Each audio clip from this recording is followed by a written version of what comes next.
No carnival on the road. Shaka, shaka, talk to me. In a happy family. Tell me when you're hitting one. Better get all undone. Now when I look at South Africa and the pain my race go through, lions smitten by the bogus massa. Deep inside I burn, all my blood I mourn. All I know they hit me too. Shaka, shaka, tell them when they lash my brother. Tell them that they hidden all away. Shaka, shaka, when they make me children suffer. Tell them, they'll answer to all away. Why? For we are family. One blood, one soul. To see all people free. One task, one goal. Shaka, shaka, tell them if they touch Mandela. Tell them, they better hit all away.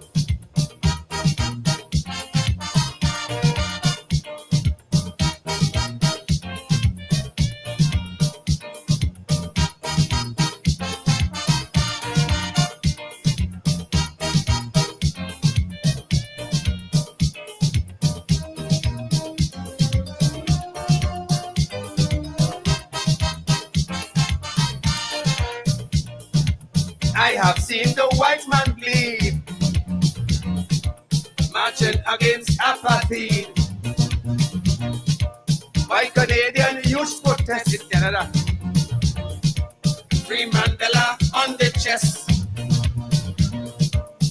No, my people, let's all join the struggle. Show your solidarity from the US to Caribbean people. Africans must go, apartheid must go, or we never will be free.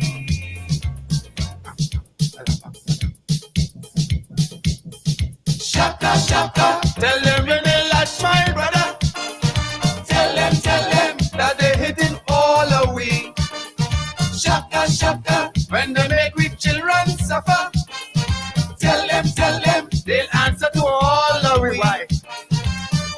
For we are family, one blood, one soul, to see all people free, one task, one goal. Shaka, shaka, tell them if they touch Mandela. Tell them, they better hit all of them.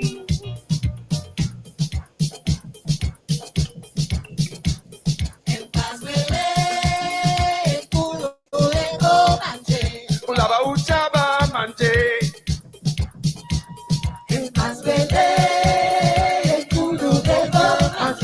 Ulaba uchaba manje.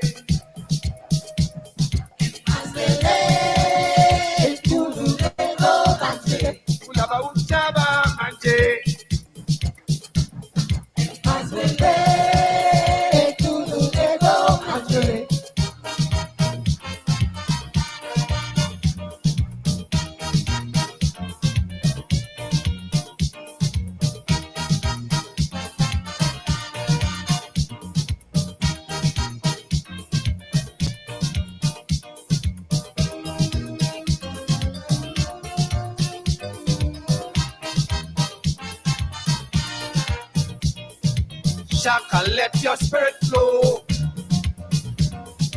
through the veins of Soweto.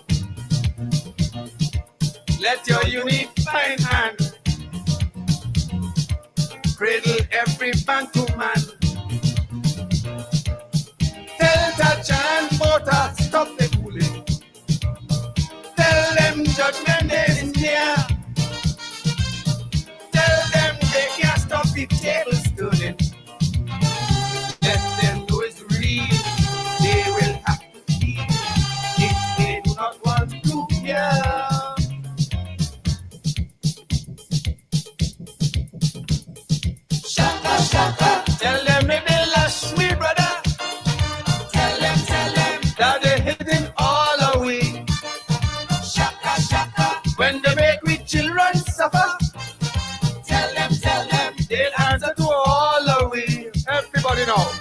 For we are family,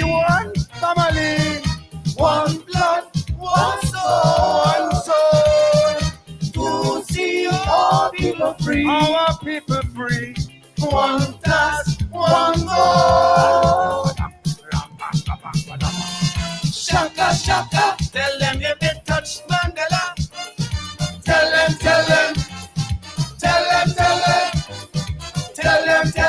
they better all of it.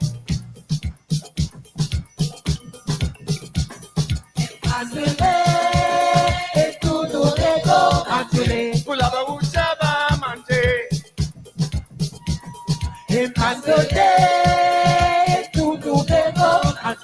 Kulaba uchaba mante.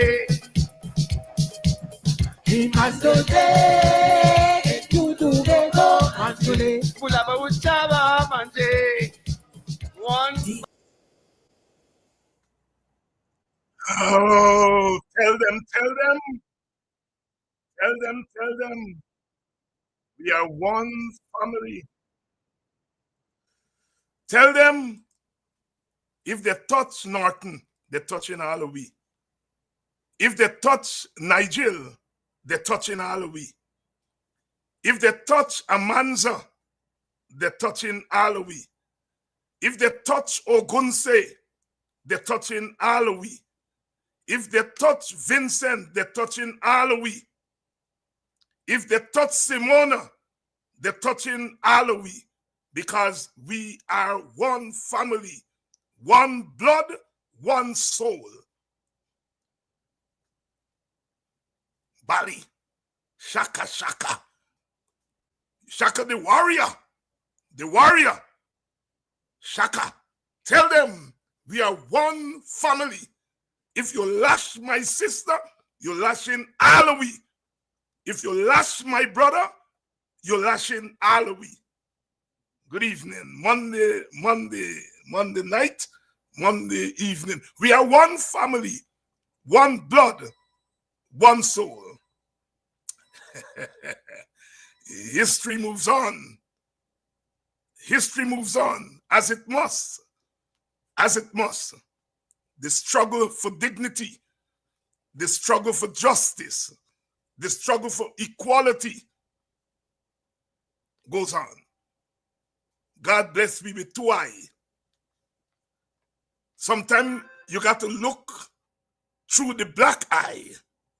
Sometimes you have to look through the poor man's eye. Sometimes you got to bring all the eyes together. Race, gender, class.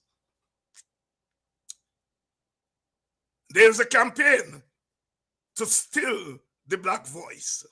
To still the black voice. A campaign to still the black voice. No, says Martin Carter, I will not still my voice. I have too much to claim. So if you see me looking at your hands or listening when you speak, know that I look for fire. I've learned from books, dear brothers and sisters, of men who could not die, for death was far too poor. Of men who did not sleep to dream, but dream to change the world. Tell them when they killed Adriana, they lash all of we, for we are family. Shaka, we're calling on the spirit of Shaka. They're trying to write history. They're trying to muzzle the black voice. We have plenty voice, you know. We just say, you know, you're talking spirits. We come from a culture of spirits. Sometimes the black voice has to soar to the top. Sometimes the poor man's voice has to soar to the top. Sometimes the female voice has to soar to the top. Let us tolerate the female voice. Let us tolerate the poor man's voice. But they're afraid of the black voice. the black voice. And that is why I say, thank God for making me black. I owe no apology. I thank God for many things. I thank God for making me Guyanese. I thank God for making me West Indian, Caribbean. And I thank God for making me black. I'm not leaving that out. They want to silence the black voice. They want to silence the black voice. But I'm not allowing them to. Thank God for making me black. Share the link. Let everyone know that we are ready to roll tonight. We're ready to roll tonight. Ignorance and hypocrisy. We're ready to roll tonight. Ignorance and hypocrisy. We are ready to roll.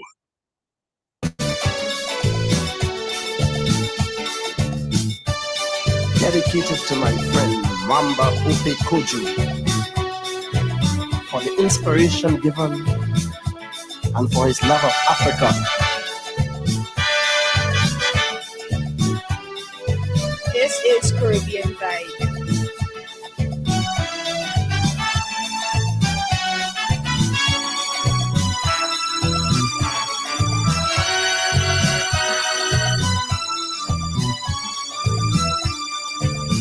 Mamba, just 10 years old, in history class was told of the great African civilization. Kneeling before his bed, that night his prayers he said, and now we thank God for the knowledge his teacher had shared. Mamba prayed, I thank thee, dear Lord, for the African race, the first man on earth you here place.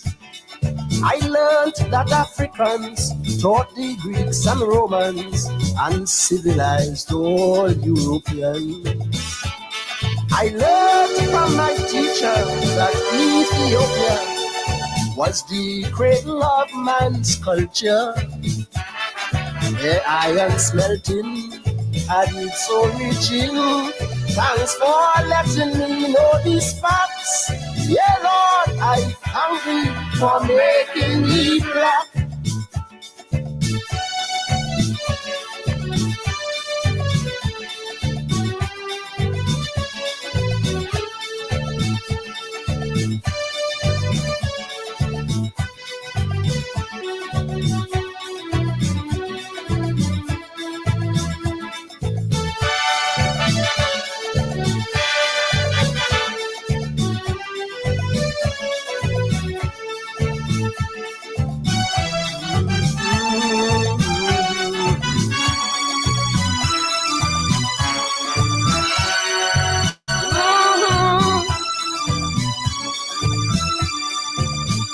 As Mamba said his prayers, down his cheeks ran the tears. For Mamba remembered how black slaves suffered.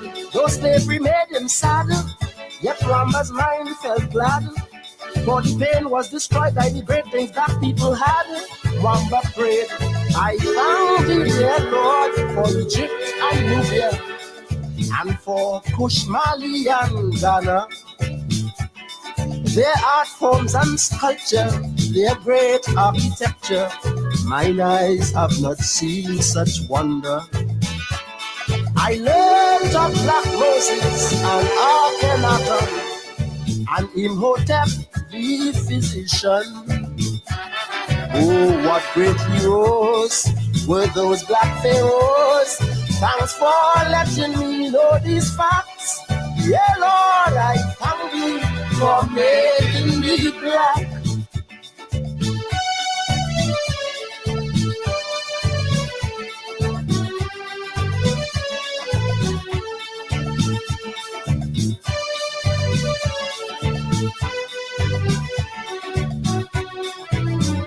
This is Caribbean Vibe.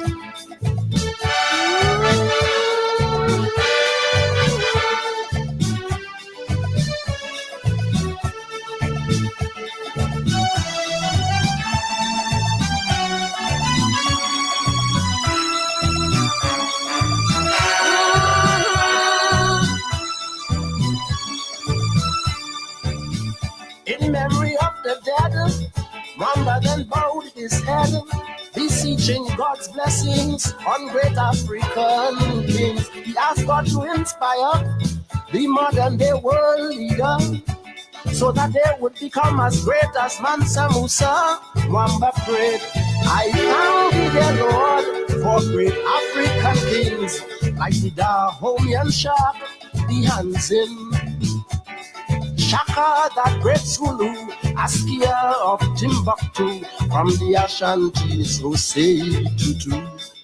Yes, Afonso from the Congo and great Chekwayo, Moshesh, statesman from Basuto, and from Nigeria, that Igbo Jaja. Thanks for giving me all them facts. Yeah, Lord, I thank you for making me black.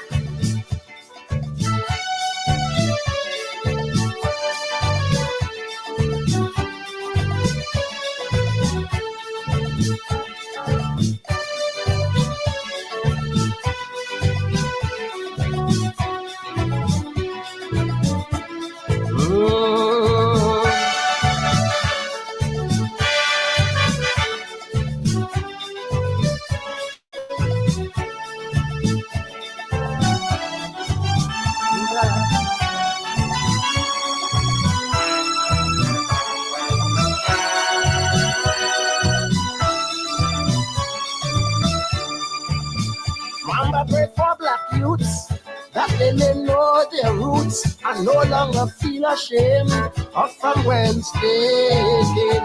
He told God his future was to become a teacher, so that more youths would know of the glories of Africa. Wamba prayed, I thank thee, dear Lord, for making me to know. Columbus learned from blacks also. Long before Magellan or any European, black sailed the Atlantic Ocean. Yeah, the great max we did to build a pyramid was told by Greeks like Euclid. Bless my man, bless my class teacher for helping me to know these facts. Yeah, Lord, I thank thee for creating me black.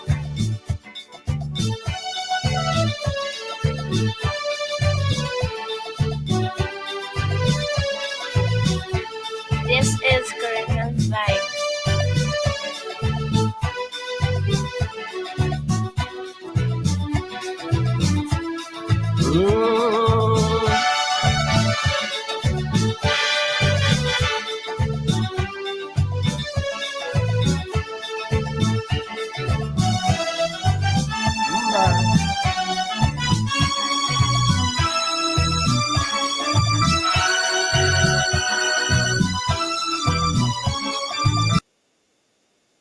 I thank thee for making me black. That's a death sentence in Guyana, you know, to utter those words. I thank thee for making me black. Repeat, I thank thee for making me black. Coolie Brown said, repeato, teacher. I thank thee for making me black. That's a death sentence in Guyana. You get arrested and charged and last week in jail for saying, I thank thee for making me black. They'll send you to the asylum. Jack Dio said me mad. Jack Dio, I dedicate this song to you. I thank thee for making me black. Freddie Kissoon, I dedicate this calypso to you. I thank thee for making me black.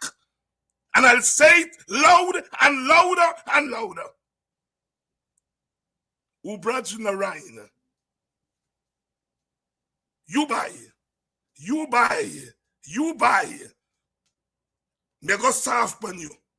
Because as I say, you lie down in front of the hospital in solidarity with black people, but you're crossing the line. I dedicate this song to you too. I thank thee for making me, and Ubraj, you're going to hear it, and you're going to write letter every day. You poke me in my black eye, I poke my black fingers in your eye. I thank thee for making me black. I dedicate this song also to Jermaine Figueroa.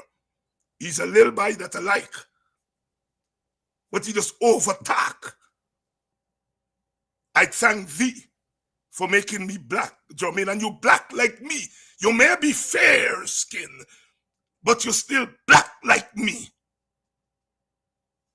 And as Michael June said, and poverty is your legacy if you don't pull yourself up. I thank thee for making me black. And you all gonna hear it and hear it. Are you begging Norton? Oh, Norton. Oh, Norton. Oh, Norton. You're a good boy. David Hines a one bad boy because you say he black every night. And Norton answer them properly. Why would we want to take advice from our opponents? They're telling me, don't talk to black people. Go talk to crossover. You see what they do when they kidnap Adriana? They get she in the hotel and they tell the family, them, look up the road she got with a man. While they're looking so, they've been a one for drive she out so. And that's what they try to do with us every day. Norton, and when you're trying up with David Hines, he said disparaging things. Here is the disparaging thing I saying I told you tonight. Thank God for making me black. Thank God for making me black. Disparaging things. David Hines saying terrible things. I thank God for making me black. That's a headline I'm giving you all for tomorrow. David Hines on his Politics 101 show was thank God for making me black. Thank God for making me black. They're not getting away with me. If they touch Kidaki, they're touching Alawi. If they touch Sherrod, they're touching Alawi. If they touch Rickford Burke, they're touching Alawi. If they touch Mark Benshop and Lincoln Lewis, they're touching Alawi. If they touch Paul Slow, they're touching Alawi. For we are family. One blood, one heart. Who don't want to say it? I saying it for them. Because my mouth not get lock and key. My mouth, according to Martin Carter, is not muzzled by the food it eats. So I dedicate those two kaisos to Bharat Jack Dio. If I don't interfere with me, he learn a lesson. Ubraj, you buy. Your mouth a run too much. Teacher George said, I will have to put bip on you. Your mouth a run. I will have to put bip on you. Your mouth, every time black people say something, your mouth a run. You buy. Let me alone. You're me say already. I give you a pass because you lie down on the road for black people or with black people. But you sure get too big for your foot. You sure get too big for your foot. Freddie Kissoon, I dedicate that to you. Shaka, if you touch Mandela, you're touching Alawi. For we are family. And if you, Kissoon, I never sue nobody here, but going to sue you. You stop for 2 weeks. You don't tell no lie for me. Because I send the message to you that I'll sue your ass. And I want you to keep it just like that. You can talk about all my racial sermon that I just preach. Thank God for making me black. I say it loud and clear. And I want my people to hear it and say it loud and clear. Yes, Jonan, black is what? Beautiful. Beautiful. It's a part of the elites in Guyana. They're so hypocritical. They're so hypocritical. So hypocritical.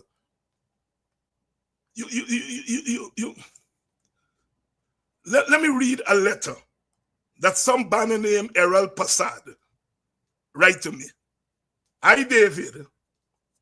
I watch your program Politics 101.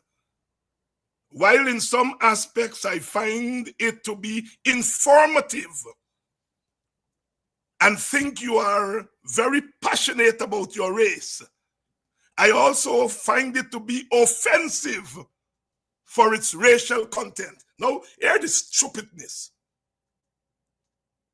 I find it informative. So me get information that you're learning. And I think you are very passionate about your race. So that's a good thing, right? Right, Errol? But I also find it to be offensive for his race. But if you're passionate about my race, what the content gonna be? Class? Ass?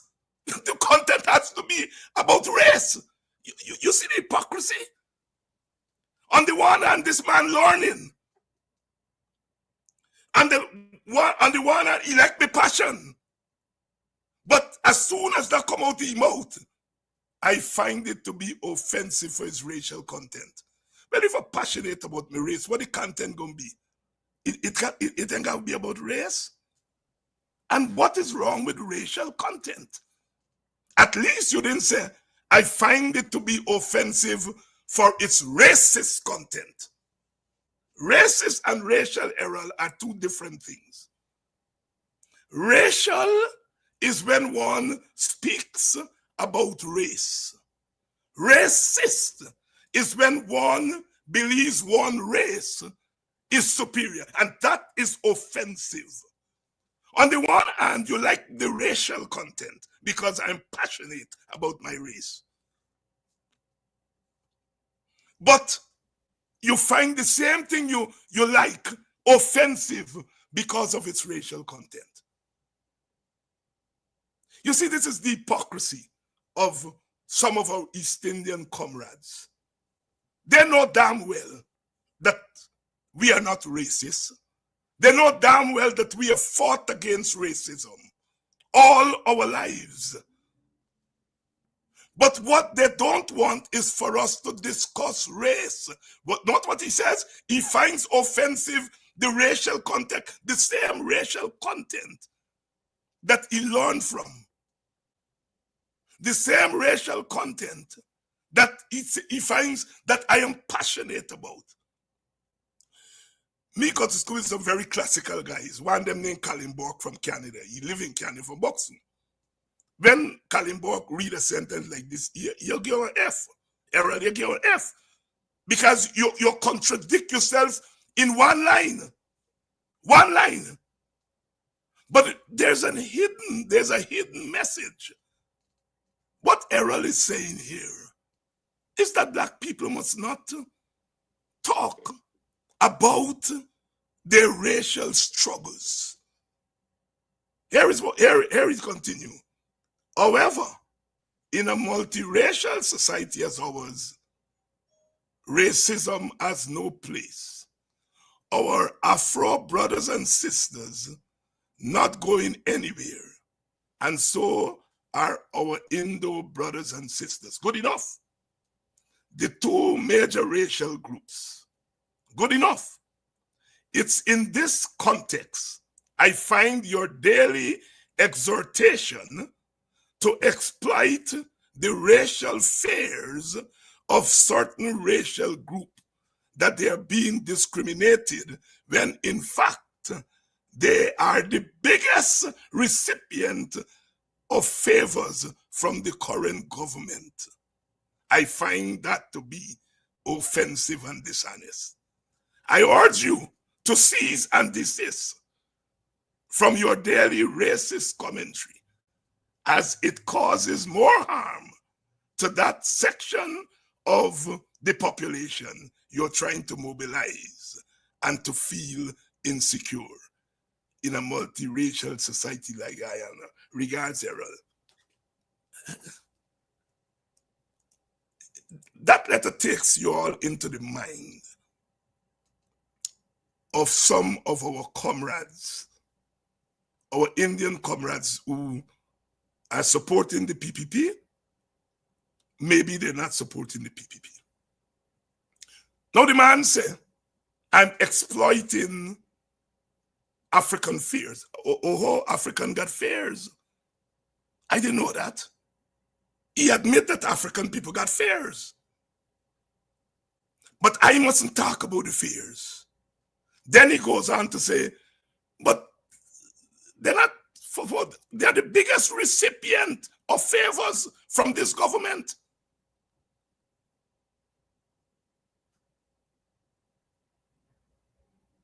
Any African who got emails and WhatsApp messages asking for past Lamborghini, and you come out and expose it. You all are getting big favors, according to Errol. In order to shut me up, they are rewriting history. African people, according to Errol, African people are the biggest recipients of favors from this government. So David Hines, shut your mouth. Shut your mouth. You get a peep into these chaps' minds. You know what they're concerned about? And it flows from, they are concerned. They acknowledge that African people have fears. They acknowledge that African people have concerns, but we must not express our concerns. Because if we express our concerns, it will make the country unstable, and the money, the privilege, the Indian privilege will stop. They are concerned about preserving Indian privilege. And to preserve Indian privilege, even if they may not personally be benefiting from that privilege, they do not want the privilege to stop. So the assumption is that black people are ignorant and stupid. And since you say anything to them, they pick up on wood and lash up on your head. They pick up on gun, they shoot you. So David, don't talk to them about their fears. Don't talk to them about their concerns, because they're ignorant. They're going to start pick up wood and go and start beat Indian people. And I've not go get privilege no more. That is what you're hearing in that piece there. I get that every day. I get that every day. You start off by saying, you find my stuff informative, which means that you are learning. You find that I'm passionate about my race. So that's not such a bad thing. But then you go on. I must not talk about black fears. You know, if I come on this program and I talk about Indian fears all the time, they will applaud me. I used to talk about Indian fears when I first entered politics. When the coalition was in government for those 5 years, I talk about Indian fears. Indian people invited me, come better, come, let me show you what going on in our village. Just 5 years ago. Some of our supporters were angry with me and remind me to this day how I used to put lash on the coalition. But now the PPP in there. And I put in last on the PPP. I racist. You know what the logical conclusion is? The next time the PPP come out of power and an African government get into power, do not rock the boat. Do not criticize African government. If you see Indians suffering, say let them suffer. Because the last time, when they cry they're suffering, and you champion the cause, they love you. And the minute power gets in their hand, and you start lashing their government, they call you the biggest racist. So, what should I do logically? When the government change in September, and Indian people start crying, not David Hines. Not David Hines to criticize the coalition government. That is where they're driving you. Listen, my politics is not that. My politics is wrong, is wrong. It doesn't care whether it's black wrong, or Indian wrong, or Portuguese wrong, or white wrong, or Amerindian wrong. Wrong is wrong. And we have the track record.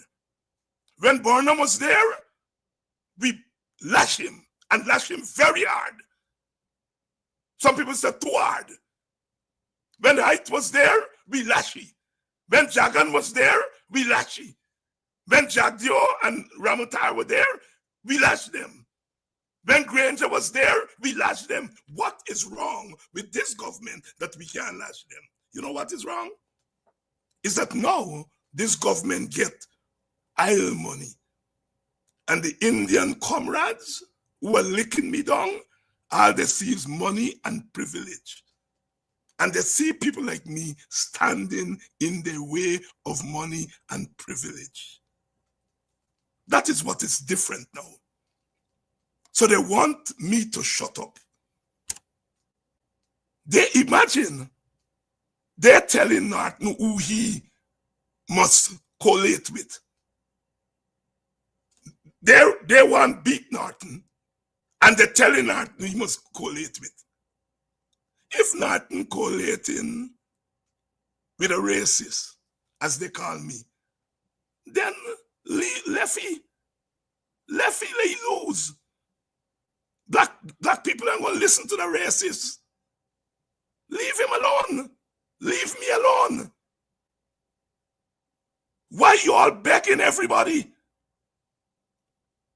They call Jermaine Figueroa to ask if you condemn me after Norton didn't condemn me, and condemn the WPA, and condemn Takumo Ogunse, and condemn Kidaki. After Norton didn't do it, they call Figueroa. Figueroa said the WPA has a track record. David Hines been around long. They make a contribution. They're intellectual and so on. But then he end. But David Hines been making some reckless statement.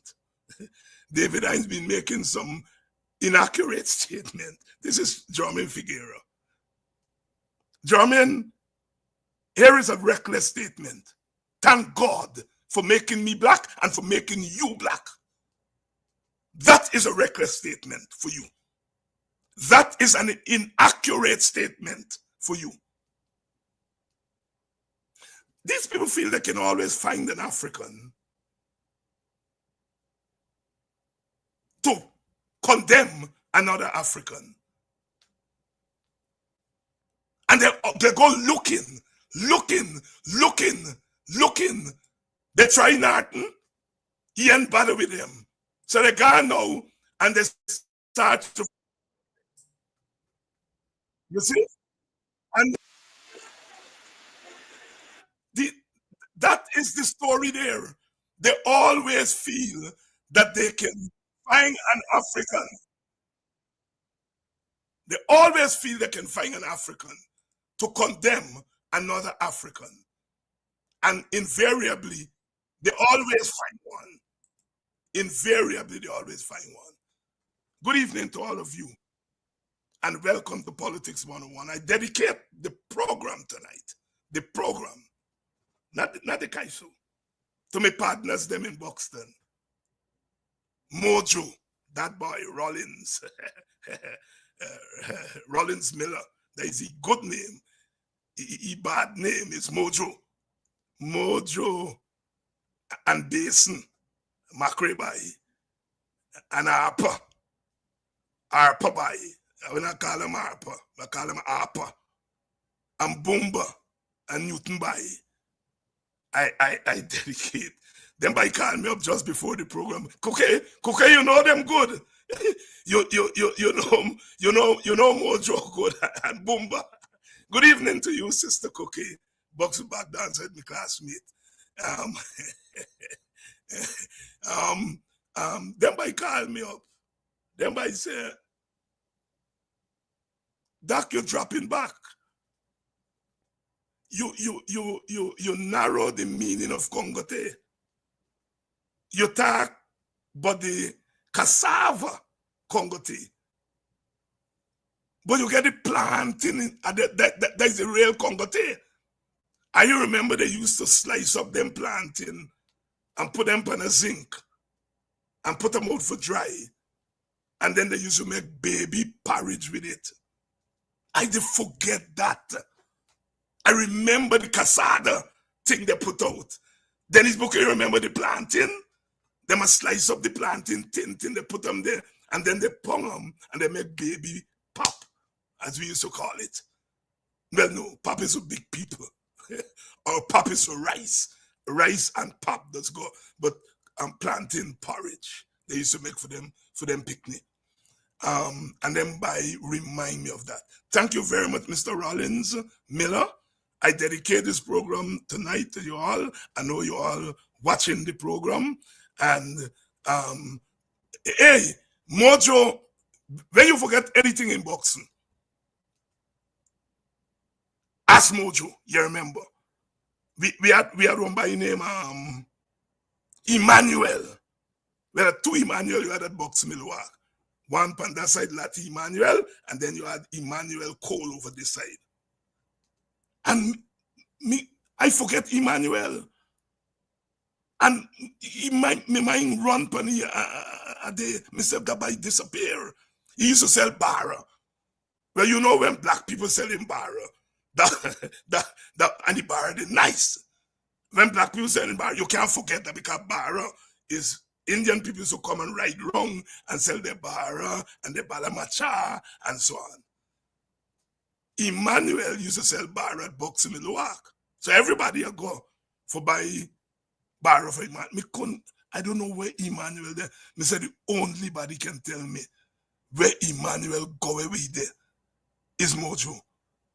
And true story, me say Mojo Emmanuel. Mojo say Emmanuel go away Trinidad by.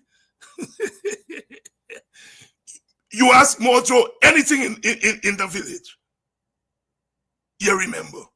So Mojo said, Denise, he said, you're right. Cheryl Barker, Cheryl said she had heard them boxing them in a long time. That Cheryl.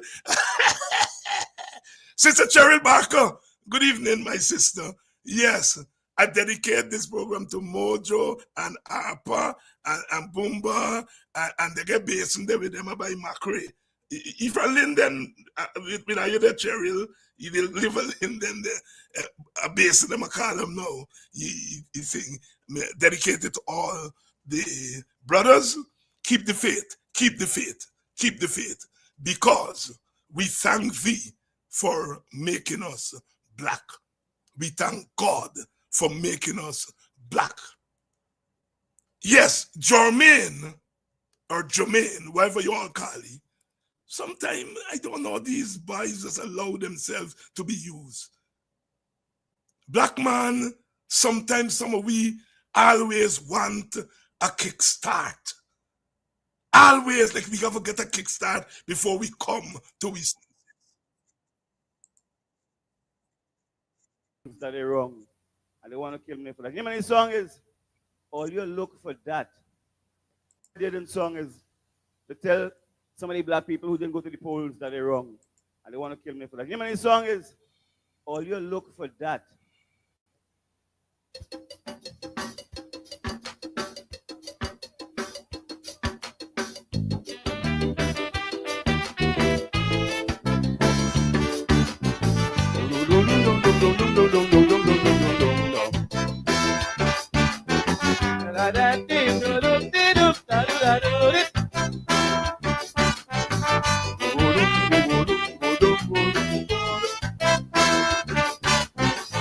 November 7th, as the black man cried. Look, blood still running from black people's eye. But I remember when a sunrise, African rise.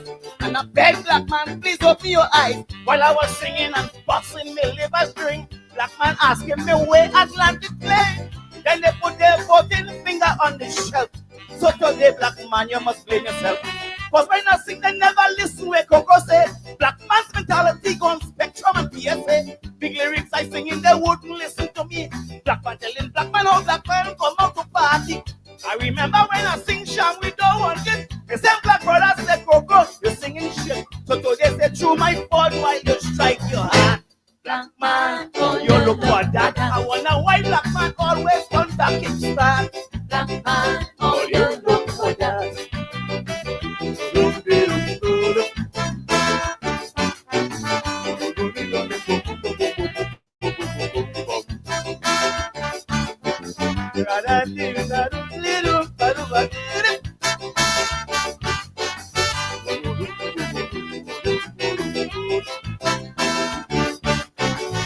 A man on a charge for interfering. Black man on the still go and vote for him. Black man, how on earth you could condone this? Your daughter might have to work in this man's office. Can you imagine the sex if I had it? Quail fingers under your daughter's dress. Me saying that Patrick should have been served, but even Jim Baker would have been better. All them women who went begging the other day about this maniac, where all you have to say concerning this thing, all the silent and talking peace. So the office girls must be at the mercy of this peace. He was charged, so whether it is false or true, I'm concerned because I have a daughter too. I'm talking from my heart, I'm telling you, black man, oh you look for that. Why on earth black man always want that? Black man, oh you look for that.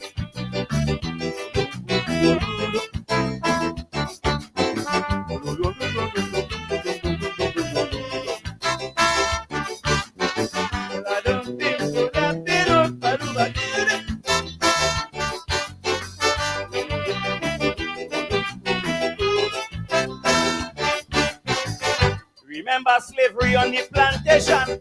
Master used to use a black man to beat black man. So when I hear 17, I got a pain. I say, oh God, black man go beat black man again. Because black man beat black man soup, but black man won't harm. Black man intention is to pressure his own black man. He give them soup, they say he treat them like an outcast. So now black man takes smoke hearing in your hand. I wrote this on behalf of the African. With 2 seats pressed, you had the ball in your hand. I spoke to Leroy Clark and South Rockamboy. And up to now, them can't understand where we're done. You went and was knighted up in Africa. But to your black brother, you prove a traitor. If Abubakar return and the shooting start. Atta, oh, you look for that. And if your daughter cross the prime minister's path. Atta, oh, you look for that.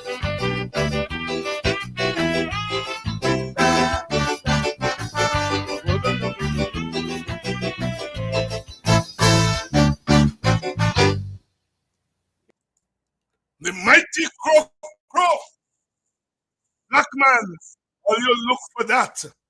Sometimes black man just want a kickstart. You know, we just sometimes get sway. You know, here's the story. Here's the story. Mohammed claimed that he asked the president, Irfan, and the vice president, Jack Dio, to pass the Lamborghini free. And they intervene, they override the GRA and he pay 50 million when he should have paid how much more million. And Mohammed is saying that the president and the vice president corrupt. Well, he's right.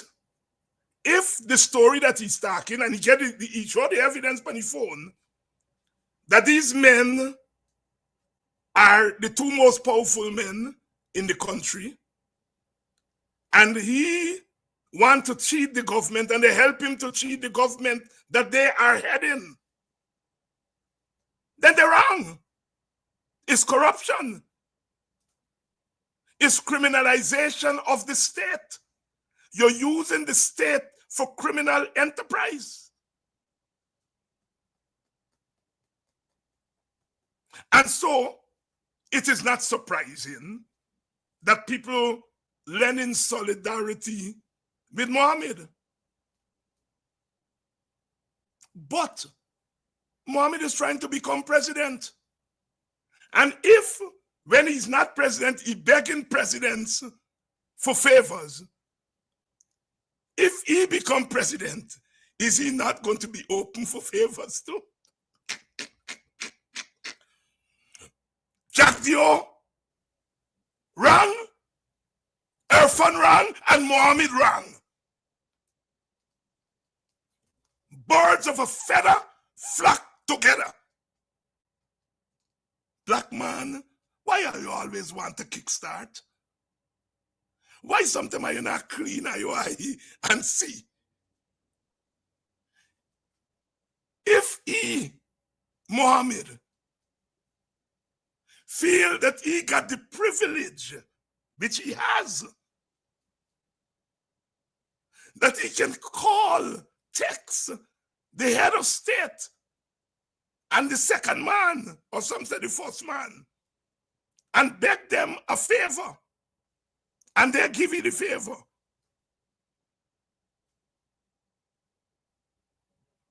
Then if he become president, is he not open to favors? Birds of a feather flock together. Black man, why some of you all always want to kickstart?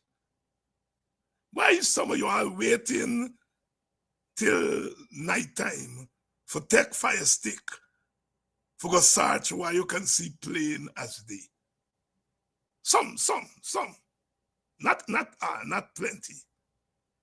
I think when Mohammed go in the black communities, people coming out, some of them think he come for share money. Some of them think he come for build house for them. They are responding to the celebrity, notoriety, and all of that. And some of them, they mouth. Or you get me support. You're saying you don't like the PPP because they're corrupt. And you get a man there who is part of the corruption. When you get a bribe, you get the man who giving the bribe and the man who taking the bribe. In the village, I would just call them 1 for 1. Y'all young people don't know what that means. We call them 1 for 1 in the village. Me not tell you what you mean. Now you big people gonna know 1 for 1.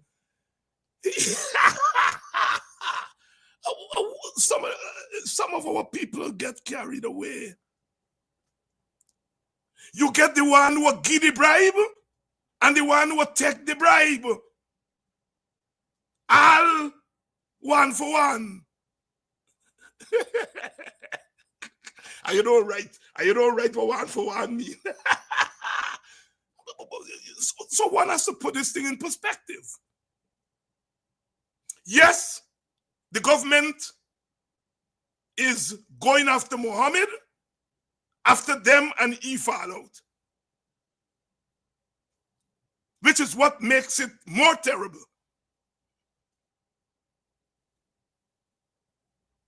But Mohammed is not clean in this thing.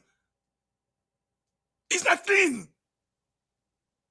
And if Mohammed turned president People go ask Eve for bribe and he will be open to it because he obviously feels that that is part of governance.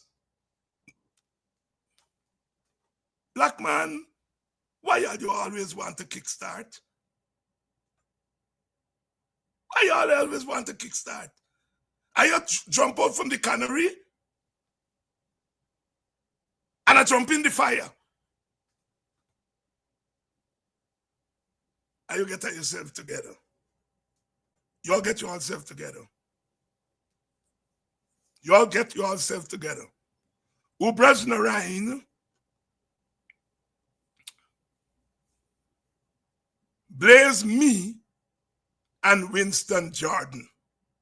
Winston Jordan, who's no black nationalist, no black power, no nothing, but he makes a point that I happen to make too, which is that Kojo said, Muhammad is no hero. Muhammad is no hero. Kojo, I agree with you. He's no hero, and we have to talk to our young people.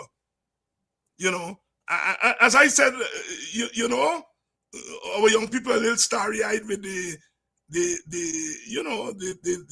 celebrity thing and the big car and their dislike for the PPP, and they feel that on our side we have not been militant enough. I think we missed the boat. If I'm to be critical of the political opposition since 2020, is that we were out of step with our base, especially young people. Young people wanted a more aggressive approach to the PPP. And in their minds, Mohammed is giving that aggressive approach. But what they're reading as aggressive approach, they're not going beneath the surface. Once you go beneath the surface, you will see the whole thing is jumping from the cannery into the fire. I was saying about Ubrash Narain. He write a letter condemning me and Winston Jordan. For what? All that Winston said, and I said, was look,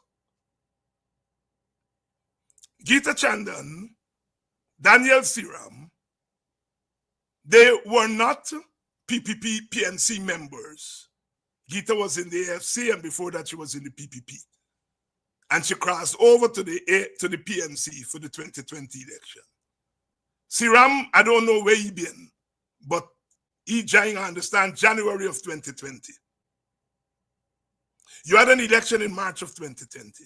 And these people, Gita was sent to Parliament, the highest decision-making body in the country, lawmaking body in the country. She was sent to Parliament after walking in the party just a couple of months before or whenever. Daniel Siram was given the chairmanship of the largest region. They were plummeted, they were given those high offices on the votes of the coalition. The coalition got over 200,000 votes. The vast majority of those votes came from African Guyanese. So the fact is that Gita was sitting in Parliament on mostly African Guyanese votes. Daniel Siram was sitting as chairman of Region 4 on mostly African votes. In the same way that Kwame is in Parliament on mostly Indian votes.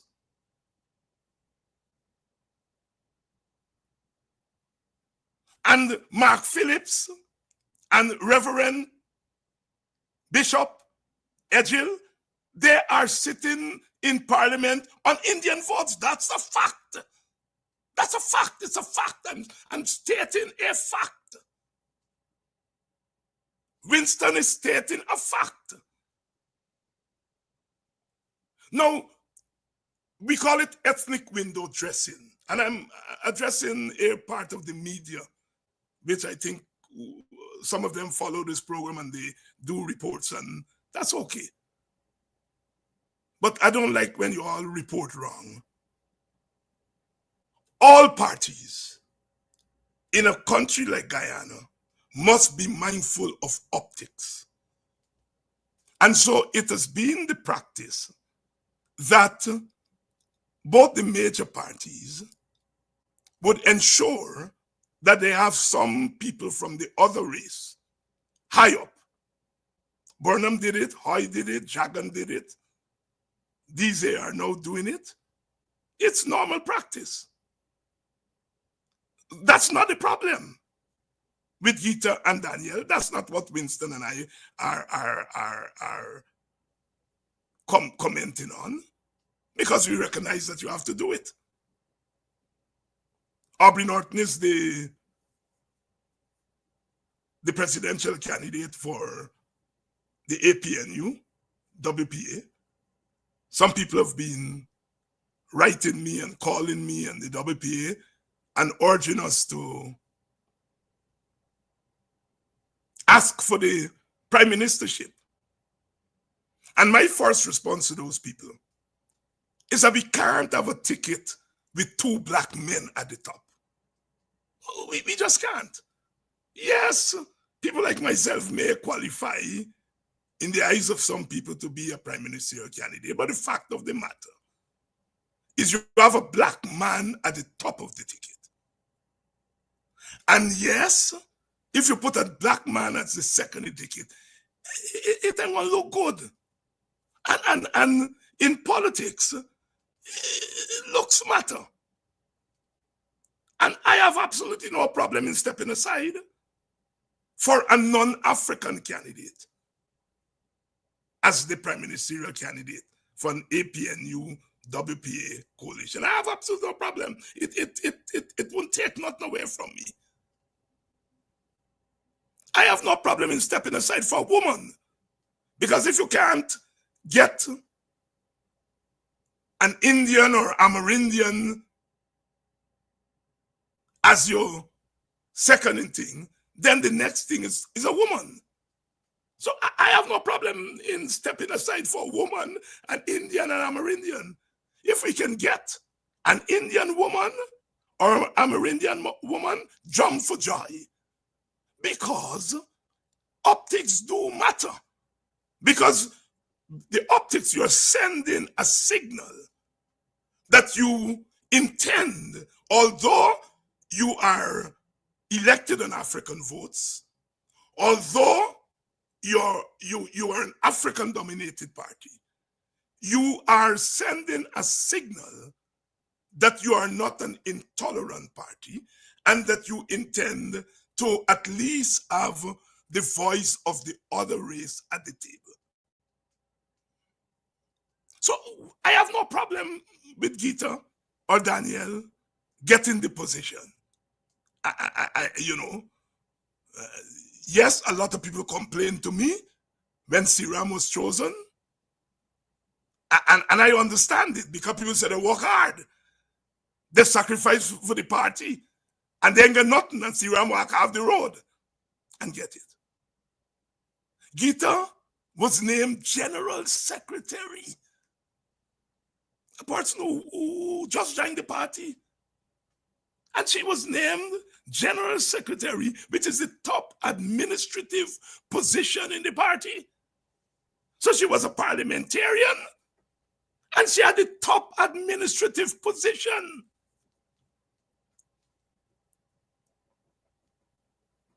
She couldn't get it because there were people in the party who were as bright as Gita, who were as competent as Gita. But Gita obviously get it because she fit the profile of diversity. It's a kind of affirmative action. And so yes, she got the position because she was Indian, an Indian woman. That's a prize in an African party.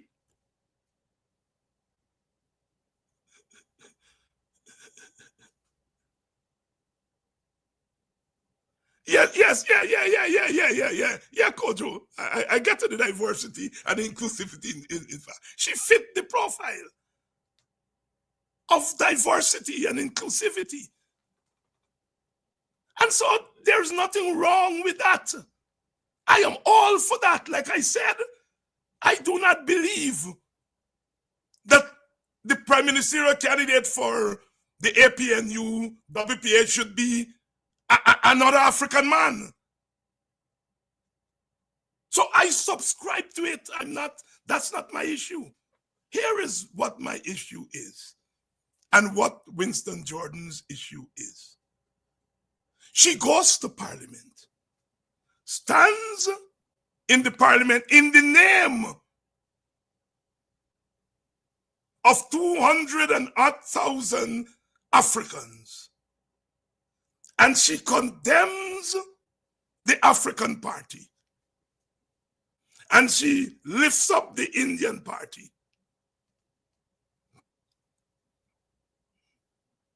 She's saying to the Africans, thanks for embracing me.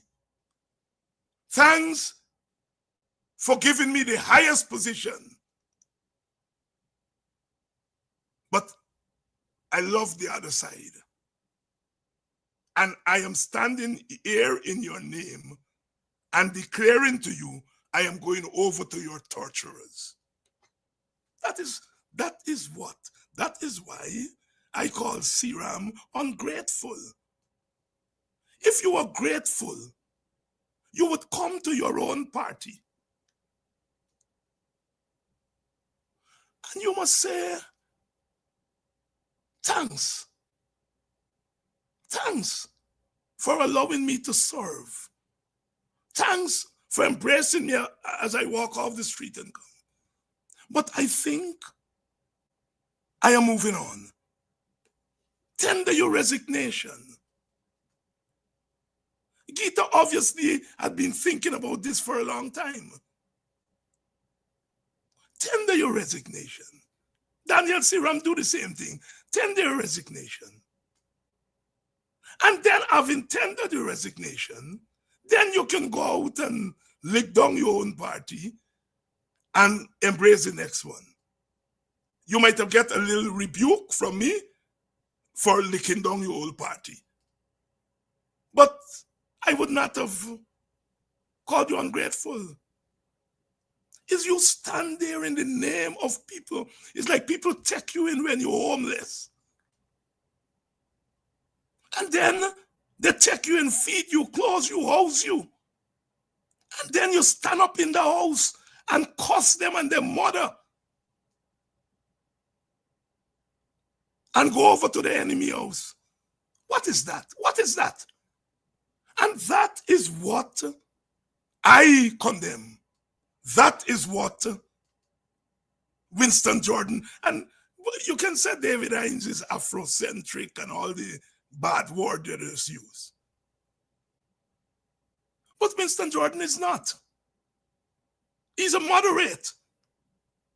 Yet a moderate made that observation. It shows how the thing so barefaced.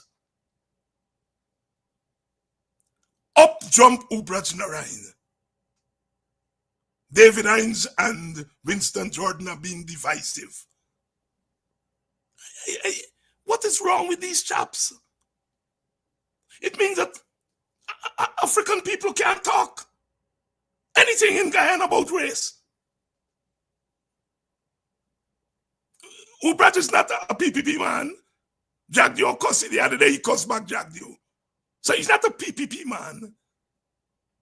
If you were a PPP man, I would say, well, it's bad mind.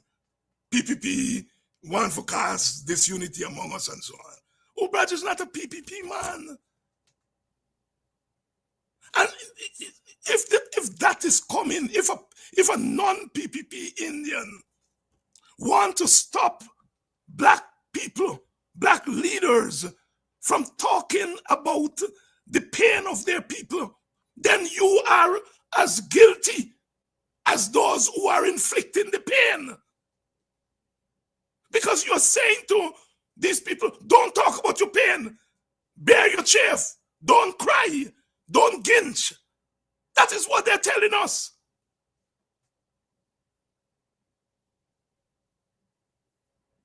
And as I said, I am grateful.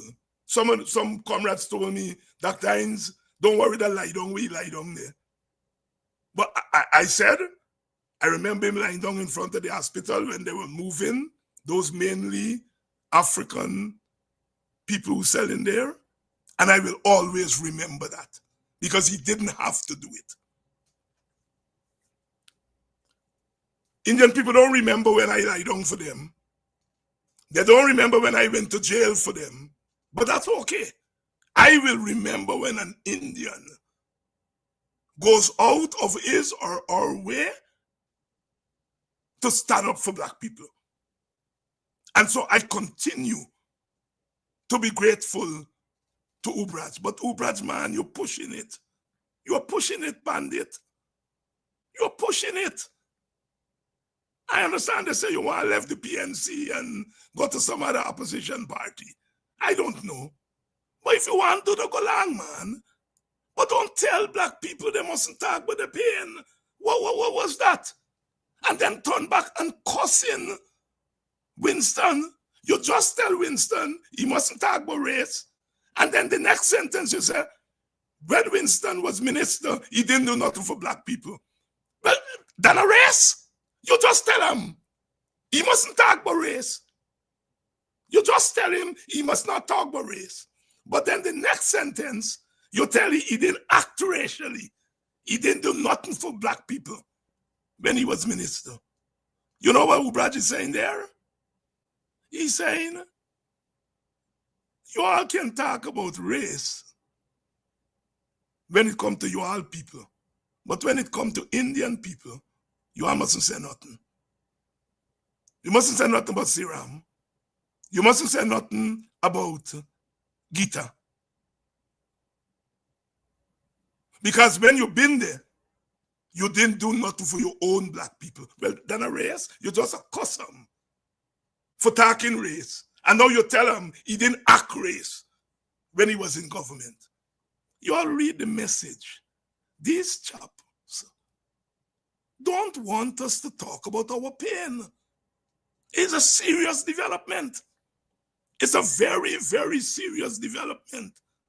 One of the things about slavery was the attempt, with sometimes some mild success, in getting Africans to believe that slavery was good to them.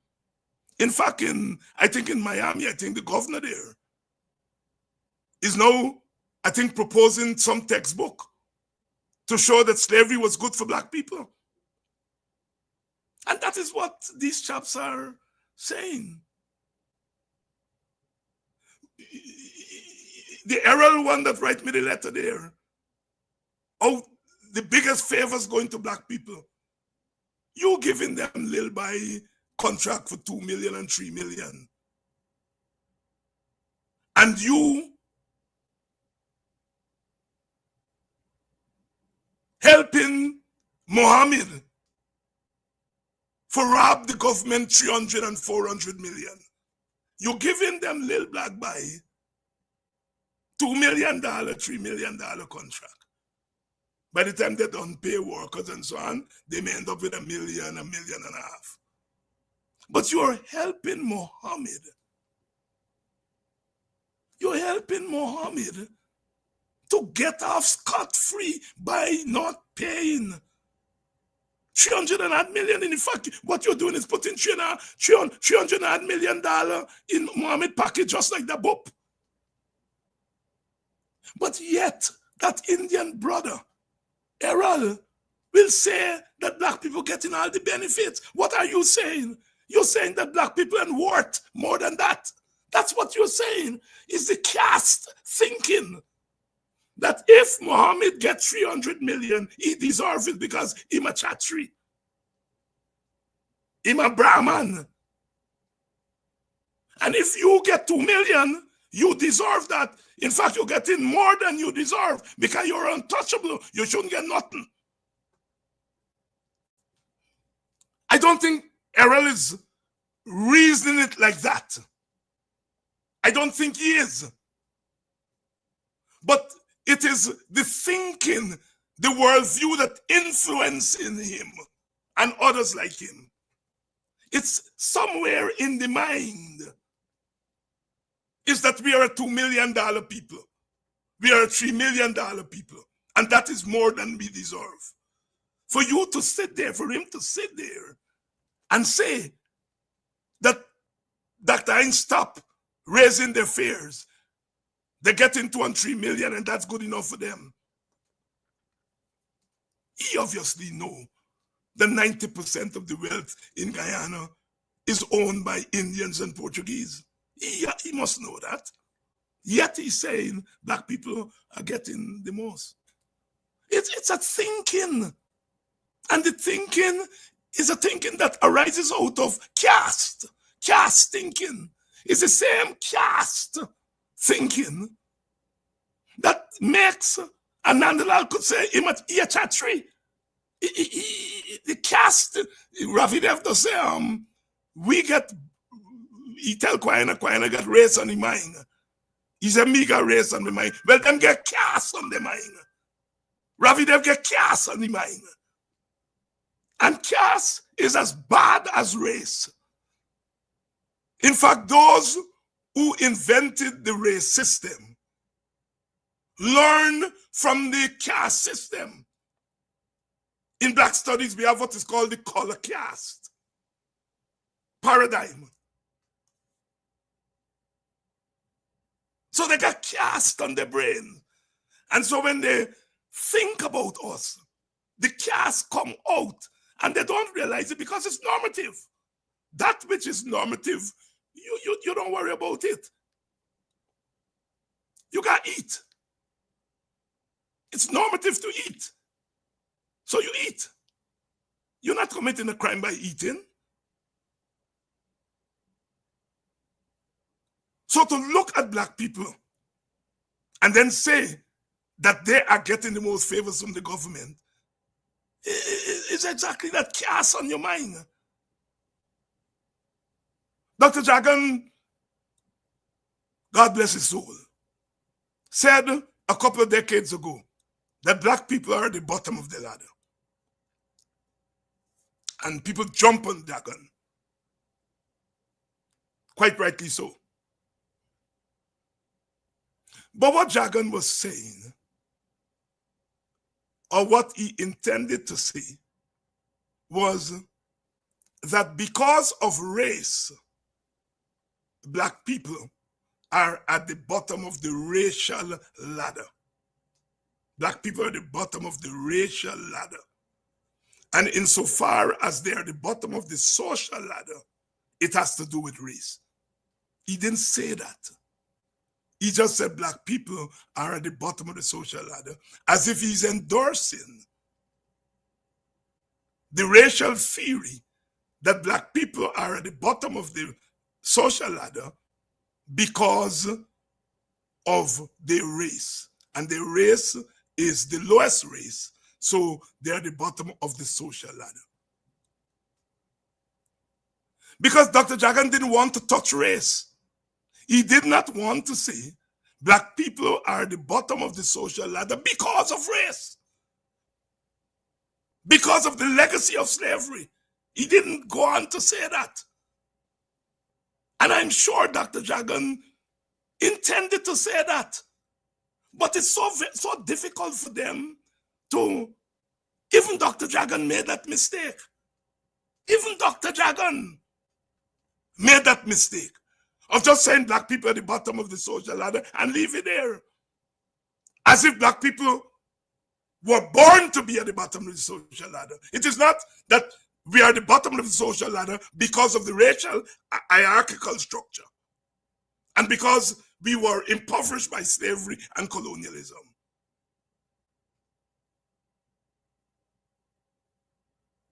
And it's the same thing with these people in Guyana. It's the same thing with the rulers there in Guyana.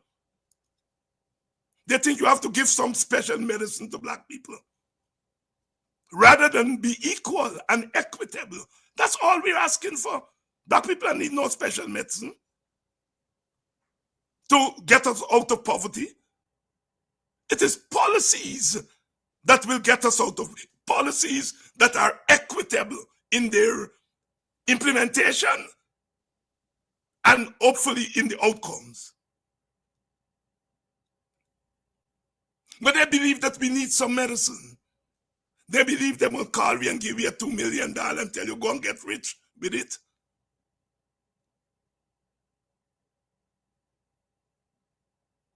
Because it's a thinking. And so when they are trying their hardest to get me and the WPA out of the race, because they're afraid of us. They're afraid of our message to Africans. Our message to Africans is very clear.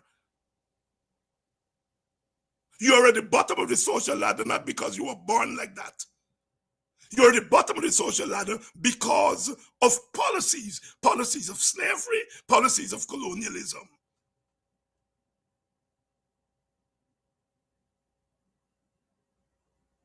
And yes, we are telling Black people about their fears. We are talking to them about their fears.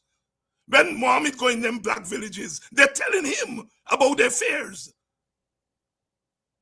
But you all don't want them to tell David Hines about their fears. You don't want David Hines to mobilize them based on their fears. Mohammed is going and trying to mobilize them based on their fears. Mohammed is going to Amerindian areas and they're telling me about their fears. Indian people are telling him about their fears. But I must not talk to Black people about their fears and listen to their fears. If I do that, I'm a racist.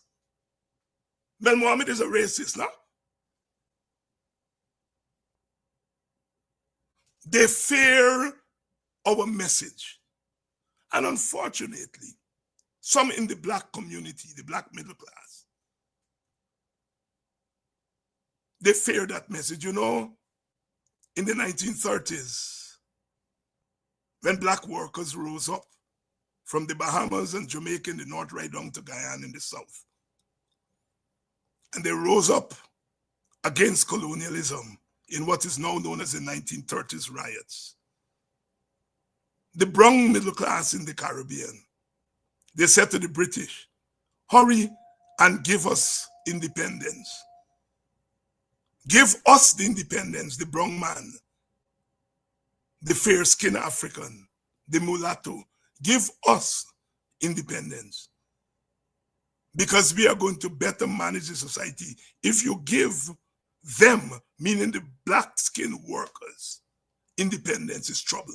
So they made a differentiation between them, the mulatto, brown-skinned, fair-skinned Black leaders, and the Critchlows and Marichots and the other butlers, the other so-called barefoot leaders, they call them. And some in the Black middle class are making a distinction between themselves and those of us who stand with the Black and the poor. I would be insulting you all if I were to say that I am working class. By dint of education, I managed to escape that working class. I'm not working class. But my habits remain working class. And I stand in solidarity with the working class. And so in that sense, they see me as not worthy of their middle class because I don't have middle class habits. And so I am free to deal with the pain of poor people and Black people. I'm free to do that. I don't have to look correct. I don't have to sound correct. And so what the Black middle class do is very politely, they avoid people like me. You know, the AFC has spoken to all the so-called third parties except the WPA. Except the WPA. To this day, They have not spoken to us, the AFC. And I have good relations with AFC leaders. I have good relations with Nigeria. I have good relations with David Patterson. But they have not spoken to us. They keep far from us. You know, a quick song I will sing, I will sing. My big auntie say, you must marry no Maika man because he get leper pani bud. Because he get leper pani. My big auntie say, you must marry no Maika man because he get leper pan he so and so. And that's how the FCS treated the WPA and treated me. All because we speak to our people in a language that they understand. And everybody knows Nigeria's given yeoman service to the black community. He has represented the black community at international fora. He has done research showing how black people are dispossessed. But it's okay for Nigel to do it. Because I suppose he's middle class. He's one of them. I am doing the same thing. And they don't touch me. So the PPP and sections of the black middle class are agreed on one thing. That is people like myself and Ogunse and those of us in the WPA should be banished from politics. And we have to say these things. The PPP is working overtime. They already separate Nigel and Aubrey. And they're going to the bank because they figure that brings them closer to victory because the base wants Aubrey and Nigel together. But they're not together. And the PPP is laughing, kya, kya, kya, kya. Now they want to separate WPA and Hines from Aubrey because the conspiracy is to break up the PNC, to weaken it and then break it up. So if you leave Aubrey and the PNC by themselves, isolate them, you already get the AFC not to go with Aubrey. Now you want to tear away the WPA because you know very well that the WPA's message is resonating with our base.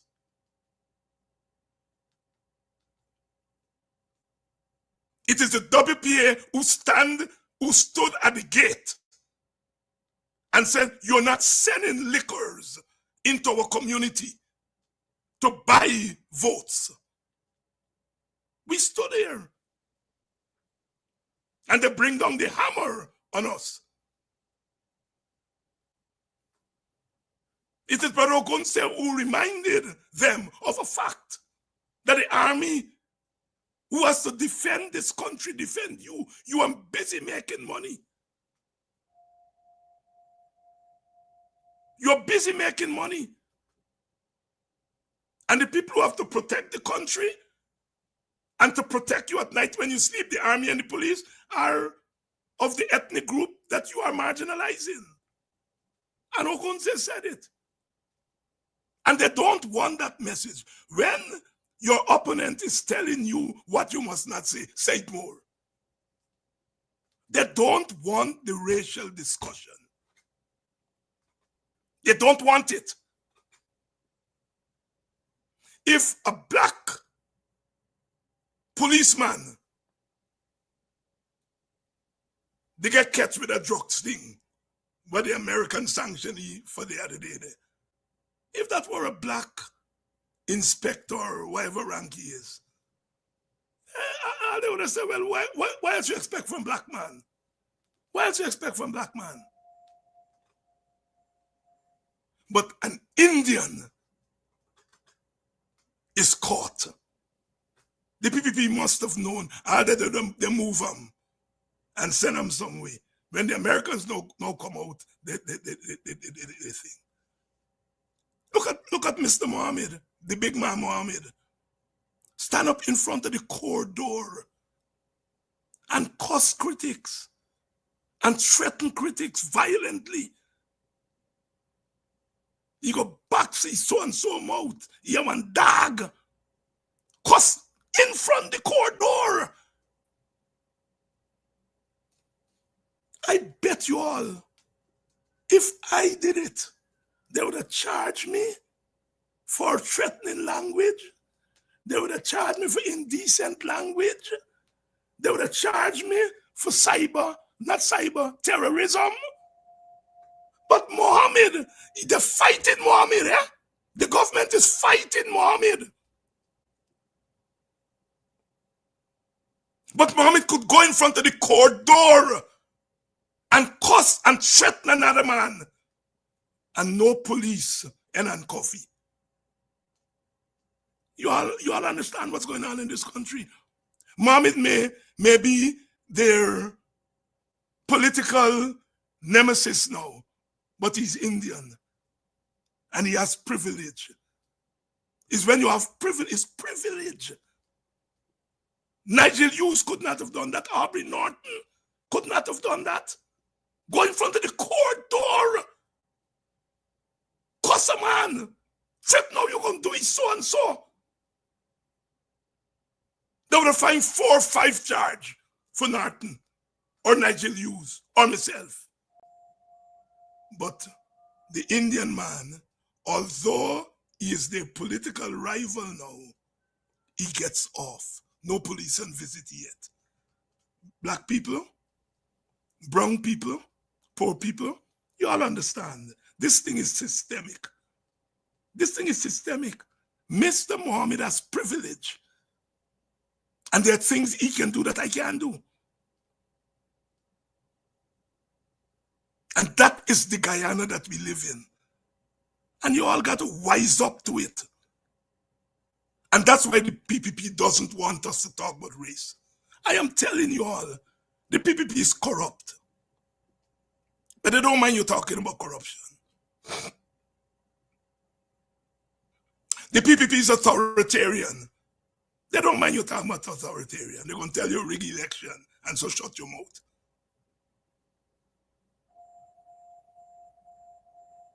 They do not want you to talk about their racist policies. That is what they fear most. Because when you begin to talk about race and racial and racist policies, as I said, I don't know if Jack Joe is racist or not in his head. I don't know if Orphan is a racist or not in his head. What I do know is that they preside over government that is implementing racist policies or policies that lead to racial and racist outcomes. That I do know. And they do not want us to have that conversation. They do not want. That is why they want to tear us away from Aubrey. Because they figure that conversation mobilizes African people to stand in defense of their dignity. And that is why they fear the WPA. You all take it from me. They frighten us. I said, Daniel Siram is ungrateful. One media house said, Dr. Hines called Daniel Siram an ingrate. Oh, of course they're right. Of course they're right. A person who's ungrateful is an ingrate, but we know what ingrate means in Guyanese language. It's derogatory. And so in putting that headline, there is a black man calling an Indian man an ingrate. They know what they're doing. That media house knows what it is doing. They do not want us to talk about race. They do not want us to talk about African. The PPP talks about race all the time. When PPP says sugar workers, no, that mean Indian. Look what they did to the sugar workers. Look what they did to Indian. The Indian sugar worker know that it's Indian they mean. It's called code language. It's called code language. The PPP talks race all the time to Indian Guyanese. They do that all the time. When they say Burnham, what they're saying to Indian, the devil. Because Burnham has been made into a devil among Indians. They've socialized Indians. Those who weren't born when Burnham was in office, you ask the smallest Indian, and Burnham means a devil. So when they say Burnham, they're talking race. When they say sugar workers, they're talking race. When they say rig election, they're talking race. Because they've racialized rigging. Racists do not like you to discuss race.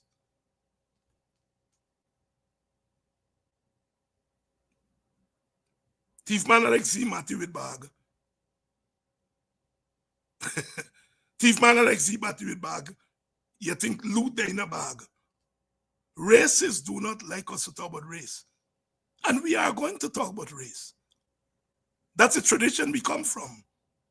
Guyana confronted racism and confronted the race question in the 1960s.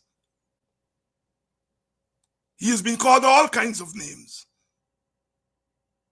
Walter Rodney confronted race before he came back to Guyana, when he came back to Guyana.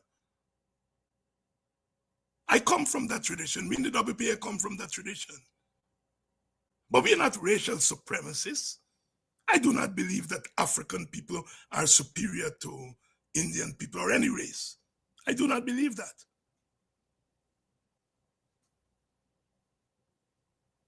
I also don't believe that other races are superior to Africans. I do not believe that any one party, Indian or African,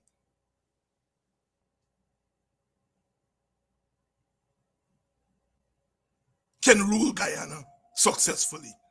I don't believe that.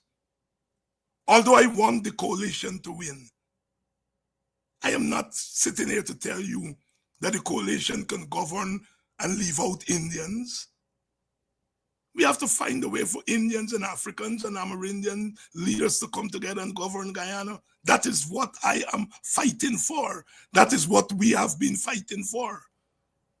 And that is why we want the broadest coalition. The broadest.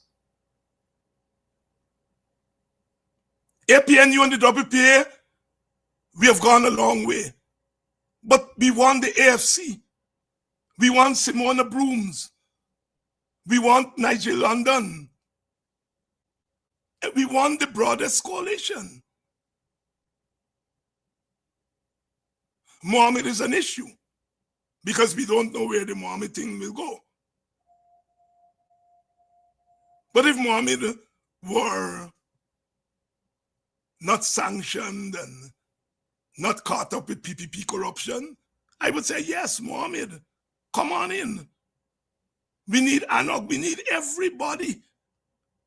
You can't be a racist and want everybody to come together and to govern the country together. A racist would want his race to govern. I never believed that, and I will never believe that.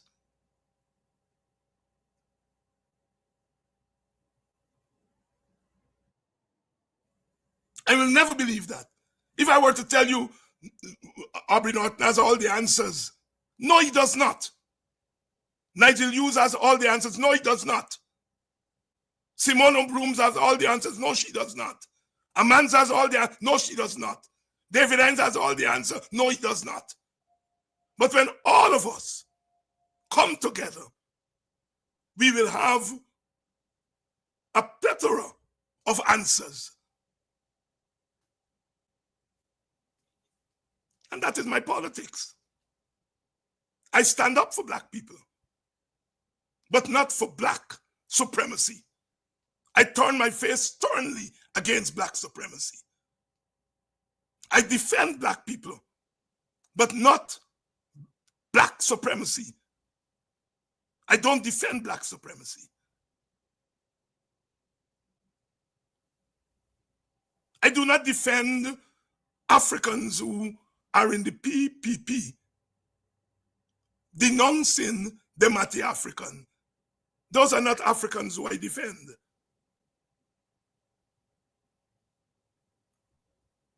They're Indians on the opposition side who understand the African plight, who give solidarity to African plight. A G.H.K. Lal is blacker than Mark Phillips. He's Indian, but he's blacker than Bishop. He's Indian, but he's blacker than Kwame. My leader for decades was and is still Dr. Rupert Rupnaraine, an Indian. He always tell me, "Got more got children in boxing than me." Because he understood the African plight. He gave us solidarity. He grounded with us. I don't have a problem with Indian leaders. I serve under an Indian leader any day. But I'm not going to serve under an Indian leader who is going to marginalize Africans, who don't have respect for Africans.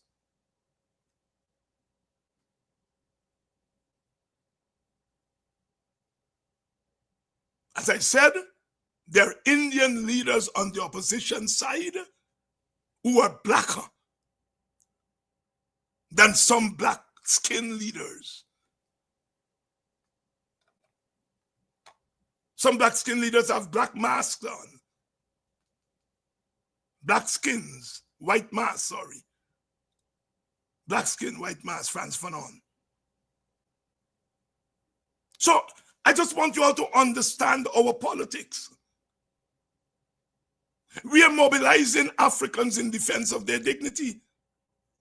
We always have to do that because Africans are in the process of restoring what was taken away from us by force. Restoring our dignity, restoring our pride, restoring our economic place in the world. We are always doing that. And black leadership must put part of their activism to that. You can be Marxist. You can be multiracialist. You can be all those fancy things. But you have to set aside part of your activism to the process of restoring and liberating the African from the shackles of enslavement and colonialism, what Guyana call the scars of bondage. Healing. Because in doing that, you're healing yourself. And so when our Indian comrades like Ubrats try to tell us we mustn't do that, you're wondering, where do these people live? What contempt they have for us to tell us we must not dedicate part of our activism to restoring that dignity that was whipped out of us for 400 years. They who did not have to go through that. Who feels it knows it, Ubraj. You probably know it, but it's clear every day as you talk that you're not feeling it. You're not feeling it. I love my Indian brothers and sisters as much as I love my African brothers and sisters, Amerindian brothers and sisters. I must be, because I come from a humanist tradition. We come from a humanist tradition. What it is to be human No other ethnic group has had to confront that question day in, day out, what it is to be human. We had to prove our humanity on the plantation. We came off the plantation and we still have to prove our humanity. What it is to be human. And so we come from that humanist tradition. But because we confront things based on our experience, we operate what sometimes you see as chaos is order. And sometimes what you see as order in chaos. Chaos in order, order in chaos, Professor Rex Netterford said. And unless you understand us, you cannot understand why we protest, if must we try to build. Why we fight, if must we try to survive.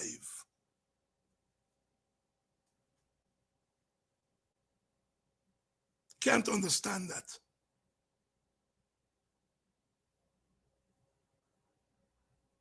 We sometimes chant down the little boys, them who rap in, who use the N-word. Martin Carter used the N-word in one of his classic poems long before hip-hop. Martin Carter in 1953 wrote, I come from the nigger yard of yesterday, leaping from the oppressor's hate and the scorn of myself. But some of us in our haughty middle classness say, well, the rapper mustn't use the N-word. But when black folk use the N-word, we use it as a form of endearment. When other people use it, they use it as a form of putting down. If you don't understand the black condition, you get mixed up. And my brother Jermaine, I like you, but brother Jermaine, you are bright enough to take time and think through, work through what you're saying. Work through. You can't want to please those on the other side who are trying to make you into a puppet, and you are busy trying to please them. Jack Dio and them would never stand me because I'm not trying to please them. Jack Dio said I should go see the doctor because I call people liquors. And 5 minutes later, he's cussing people about slag doctor. So he can call black people name. He can call Kathy Hughes low life. But David Hines can call people liquors. And some of our black middle class people get caught up in this attempt to be nice. That is why Malcolm X had said, don't turn the other cheek. Don't turn the other cheek. Martin Luther King said that he's not any firefighter, where people start their fires and expect him to out the fire. None of our black leaders. Marcus Garvey said the most important thing, the first thing is our skin color. There's a whole book written by Professor Tony Martin, Race Force, Marcus Garvey's ideological theory. If people dehumanize you for 400 years based on your race, another 150 years of colonialism, and you are going to use some other tool to liberate yourself, you are a fool. And black people aren't fools. Walter Rodney said, I would rather not talk about race. He was a Marxist. He would rather talk about class. But if people dehumanize you based on your race, you use your race to humanize yourself. C.L.R. James said the same thing. The only sin that is greater than class oppression is to ignore racial oppression. C.L.R. James, a Marxist, black Marxists, black Christians, black conservatives, all of us have to confront the daily demons of race. And Ubraj, you got to get with the program. Our Indian brothers and sisters on our side have to understand that. Have to understand that. I strive every day to understand the Indian condition. I don't cuss Indians because they vote PPP. I understand why they vote PPP. And I'm not trying to tell them don't vote for the PPP. But I'm saying when you vote for the PPP and Africans vote for the PNC, let us come together and share the governance of the country again. Until tomorrow night, Dr. Henry Jeffrey is going to be here. Stay woke. Stay woke. Thank God for making me black.